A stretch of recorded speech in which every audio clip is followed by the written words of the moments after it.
Warren Buffett tells Fox Business he's finally seeing significant improvement in the economy. His company's roughly 80 subsidiaries showed a big upswing starting in March, and we're going to talk a little bit more about Warren Buffett now.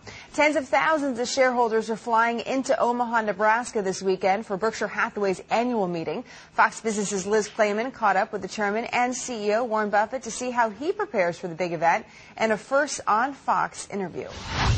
So here we are in Omaha, Nebraska. It is the night before tens of thousands of people will descend upon the city to come hear Warren Buffett talk about Berkshire Hathaway, his company, and about his impressions of everything from the economy to business. So where is he?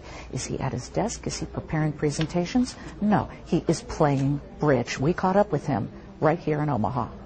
Most people, if they had 40,000 people dropping in to see them the next day, would be nervous in their offices preparing. What do you do to prepare for this big event? I do nothing and Charlie does nothing. I mean, we see each other as we'll have lunch tomorrow for all the managers, but we do no preparation. Now, a lot of work is done, obviously, logistically, but we don't do anything.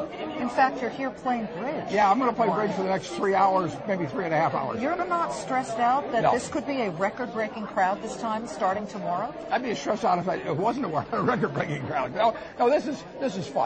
I mean, these are people at the meeting. They're our partners. They come from all over the world, and I love it. What is the latest RSVP tally? Well, we received a request for 116,000 tickets, but there's a lot of people that get it just to shop, and they don't come from one reason or another. So my best guess is we'll have close to 40,000.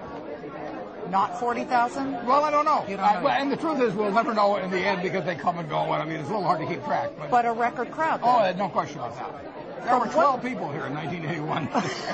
Yeah, you've grown. Yeah. A lot of businesses would love to see that. Tell us, though, what you're looking at as far as the locations, the corners of the world from where they come. Well, we've got 80 or 90 from Sweden. We've got 28 from Turkey. We have 60 or 70 from Singapore. They're from all over the world. I mean, I don't know whether there's 40 countries or 50. And the people that send in for tickets from outside the United States, they all show up. And they come to shop, and you're giving a lot of discounts from Omaha-based businesses as well, Nebraska Furniture Mart, Warsheim's. How obsessively do you check the sales numbers throughout the weekend? Every night. On Tuesday night, I can tell you that at the Furniture Mart on Tuesday, we did 5.2 million of business. Now, on a normal Tuesday, we do 700,000. So it was 5.2 million, which was up 54% from a year ago. We will break all the records this year. If you talk to anybody in the furniture business, 5 million is a big month, and we did it on Tuesday. You did it in one day. Yeah, absolutely. That's exactly what we were hearing, that the Furniture Mart is doing well. Exploding. What a difference a year makes. That certainly feels like a different tone in this country. What a difference a year makes, yeah. And we have seen in all our businesses a big upswing starting in March. It was creeping up a little until then. But in March, around the world, we saw a real change.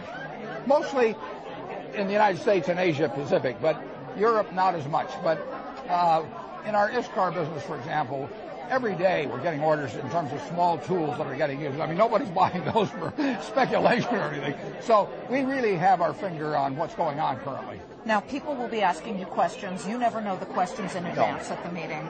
Is it a fair bet to say that you'll be asked quite a bit about the economy?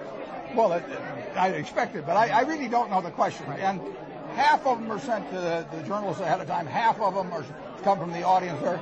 We let them draw things out of a hat or something to see who's on there, so we can get asked anything. And believe it, that makes it more fun. Yeah, I would think so. And so you're ready for questions about Goldman Sachs, about derivatives. Right. You name it. Anything except my diet. I refuse to talk about that. That's right. Don't ask him about his diet. Apparently, he does like Dairy Queen, which, of course, he also owns. Stay with Fox Business all day today and throughout the weekend. Liz Clayman will have all the details, and you can join us for our special Weekend with Warren coverage right here on the Fox Business Network. But a lot of exciting things ahead.